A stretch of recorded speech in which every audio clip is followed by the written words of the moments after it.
When people talk about iconic Casio digital watches, the conversation almost always starts with the A158.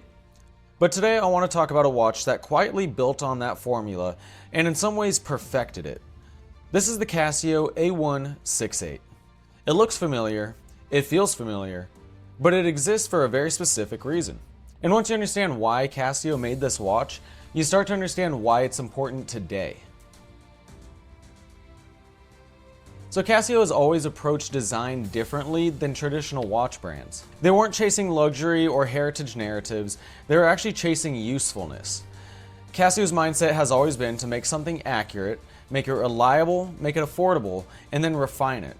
And that philosophy is actually what gave us watches like the A158 and later on the A168. The Casio A168 is a classic digital quartz watch with a stainless steel bracelet, digital display, alarm, stopwatch, calendar, and a backlight. At first glance, it looks almost identical to the A158. Same rectangular case, same general proportions, same retro digital layout, but the A168 isn't just a cosmetic variation, it's an intentional evolution.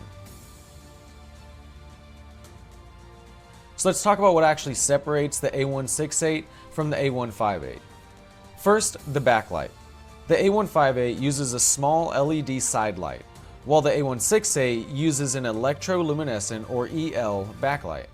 That means the entire screen glows evenly instead of being partially illuminated.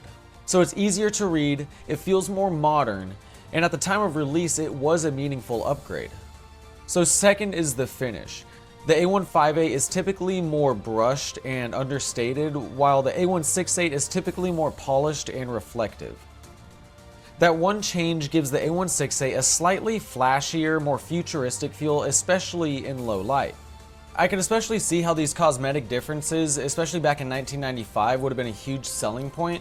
People back then, especially as we got closer to the 21st century, people were wanting more futuristic or I guess updated tech, and here Casio definitely delivered. So functionally, they're almost the same, but visually and experientially, they feel different. Casio recognized that some people wanted better visibility at night, a more visual presence, and a slightly more techy feel.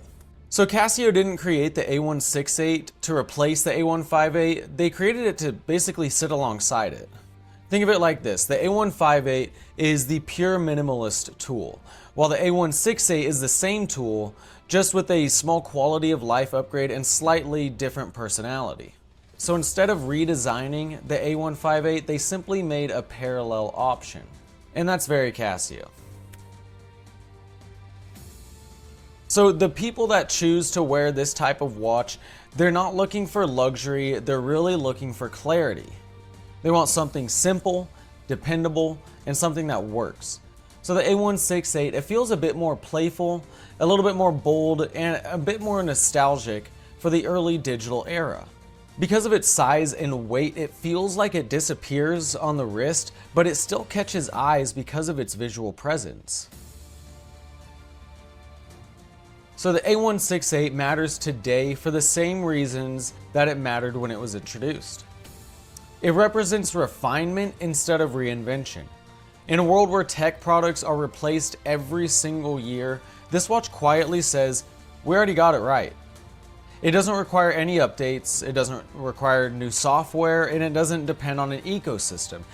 It tells time accurately, reliably, and every day. And that kind of permanence is honestly rare now. Today, the A168 sits in an interesting space.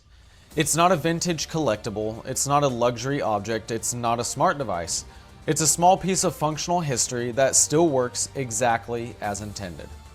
And honestly, that's probably exactly why I still see this watch out in the wild. There are many times well before I owned this watch where I would see this on so many people, and it would always catch my eye because of that visual presence, and I would always ask them what it is, and it would always be that same watch, the A168.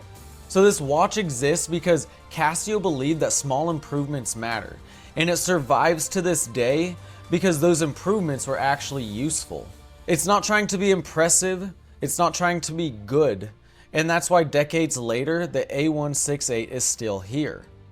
Sometimes the most important watches aren't the ones that change the industry, they're the ones that prove the original idea was strong enough to last.